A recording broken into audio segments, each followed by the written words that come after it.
Madam President, Senator Beeson. I move for final passage using previous rule. Senator.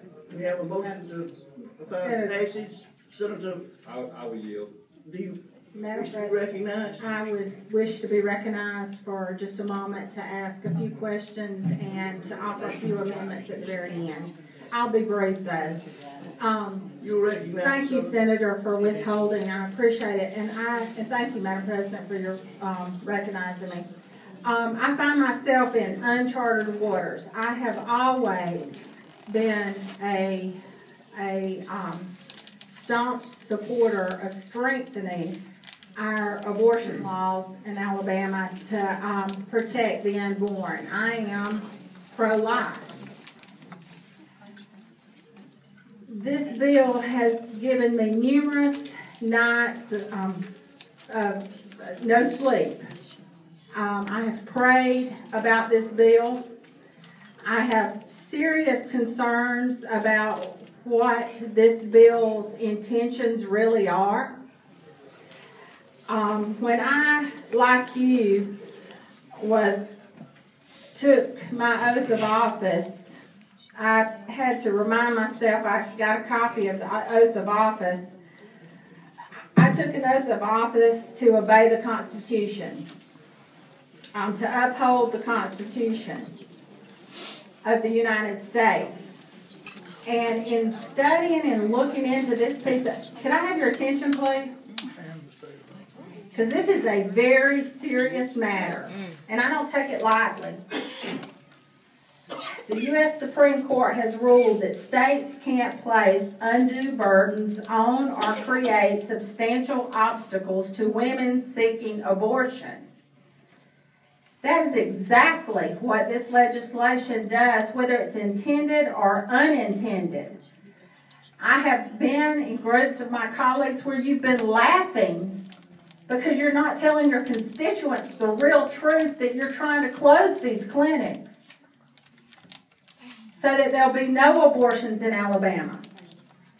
I am all in favor of making abortions safer in Alabama and putting standards in place, but I am not for violating the Constitution and knowingly violating and putting the state in jeopardy of a potential lawsuit. And not just a potential lawsuit, but before I came in, I asked the opposing side of this bill, will there be a lawsuit? And I have a note right here that says, yes, a lawsuit will be filed against this legislation, just like a lawsuit was filed in Mississippi over the same clause that is in this legislation. And what that clause is the one that requires abortion doctors to have admitting procedures to hospitals. No hospital in Mississippi, after this law was passed, allowed admitting procedures to abortion doctors for fear of lawsuits. And there's another clause in this bill that does just exactly that. It doesn't protect these doctors like other doctors share protection. So if the intent of the bill is to make facilities safer for women, you're not making them safer, you're closing them down by adding these. You're potentially closing them down because the courts have not ruled in Mississippi. And they will, by the time this is passed, the lawsuits will be filed in Alabama. Does that mean, and why I have such a conflict, is you're dealing with life here, and life is precious. We have life on one side of babies, and we have life of the women who potentially, if this lawsuit goes forward in Alabama and the clinics are closed, will resort to backroom abortions, will resort to taking their lives. And so I find myself in a place where, do you choose babies or do you choose women? It's serious. I can't change the U.S. Constitution. I can make this bill safer for women. But I can't stand here and vote for a bill that has clauses in it that closes, that we know has clauses in it that are going to be challenging, that could potentially close these centers, that might be overturned. And you hear I'm saying potentially, may, might. I mean, I can't for sure say, but I know that this challenge has happened in Mississippi. And we will have this challenge in Alabama. I want to applaud the people that wrote the bill because there are some good things in this bill, some good things that do protect women's health. But it doesn't go far enough, in my opinion. I have an amendment at this time, Senator Beeson, that I'd like to offer. Yes, we'll receive and read the amendment.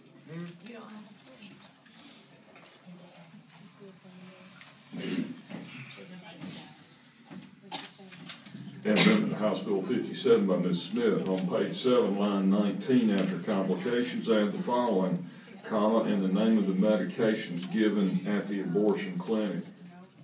Madam President. Senator Smith, would you explain your amendment? Yes, ma'am, I would. I contacted numerous doctors at UAB in my own home community to talk about, what is it that we really do need to make sure that if a person has complications and needs to go to an emergency room, what would need to be done.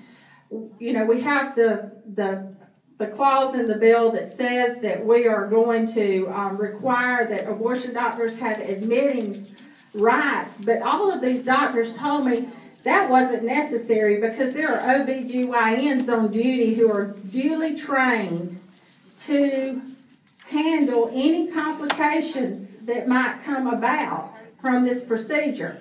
But the one thing that they would need would be exactly what was just said in that was read, except they would need to know what medications were given also, and the bill fails to provide what medications were given. And so what this amendment does is adds to the information that medication is, that they should be given the information about what medications they were given at the facility. And at this time, I'd like to move for passage of the amendment. Can I ask her a question? Senator Beeson, you have a question? Senator Smith, you're on page 7, correct? Line 19.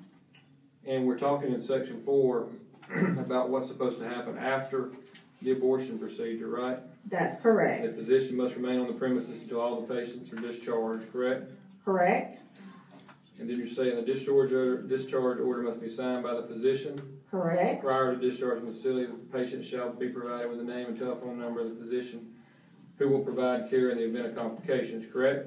And all I'm doing is adding at the end of that sentence, add the name of the medications that were given to that individual.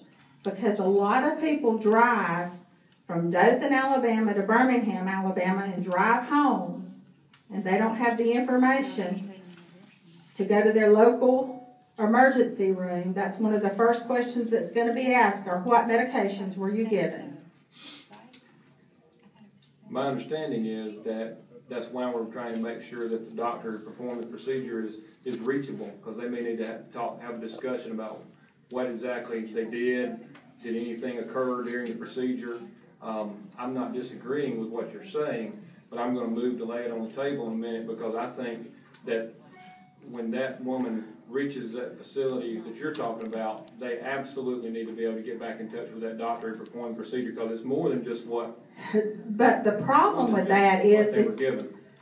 But the problem with that, your bill does not require them to contact my facility in Dothan. What it does is it requires them to contact or have admitting procedures within the area that they're located. They're not located in Dothan, Alabama. So my person's going to go home and they're going to need to know what medications were given. And that's what I'm saying. They need to be able to get back in touch with that doctor, and that's what I think the bill's on. And the doctor should be able to answer those questions about what was I'm just saying that I think there needs to be more, and I believe if you are able to contact the doctor, perform the procedure, and prescribe the medication, you're actually doing both of those in what is currently in the law. But some of these doctors fly in and out of the state and might not be reachable. Madam President. Senator Brubaker, do you have a question? I was wanting to ask Senator Smith a question about her amendment, Sure, if she would yield. I sure would for a question. Okay. No, I'm not going to make a motion. Just to make sure I understand what you're doing, because if I haven't seen this until just now, you're not deleting. If I've got the current copy of your amendment here, you're not deleting any requirement of the bill as it stands. All you're doing is adding a list of medications at discharge. Correct. So that's it. That's it. Okay, that's what I wanted to clarify. Thank you, Madam President. Thank you, Senator. Mm-hmm. Normally when you go to a hospital, that's one of the first questions they ask you. What medications have you taken? The more I think about it, I actually I think you probably headed down a good road in that we probably ought to require even more information, like some details on the procedure, exactly what time it took place, what was done. That ought to be part of the discharge too. I don't know, maybe that's some of the things that you're bringing later.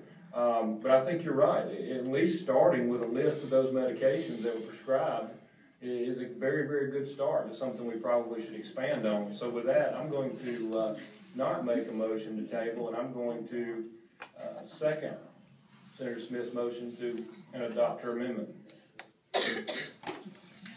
We have a motion to I adopt. concur. Motion to adopt the amendment, yes. Senator Figurs, do you wish to speak?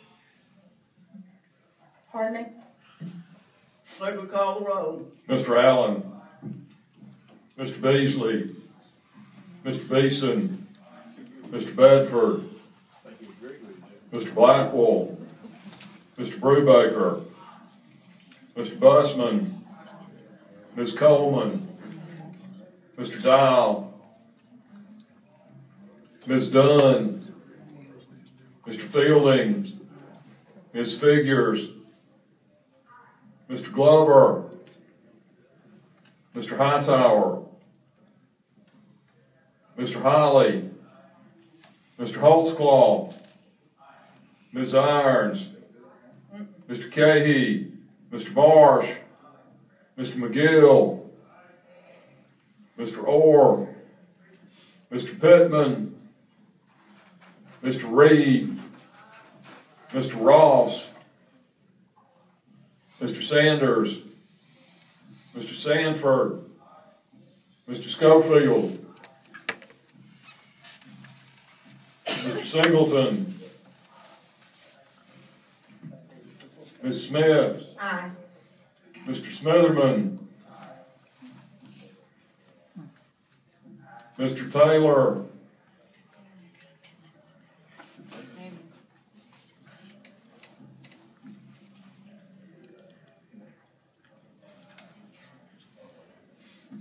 Mr. Wagner, Mr. Ward, Mr. Whiteley, Mr. Williams,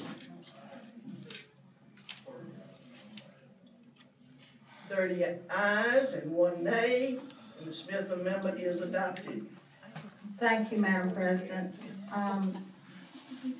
Madam President, I'd like to offer another amendment at this time. Clerk will receive the amendment.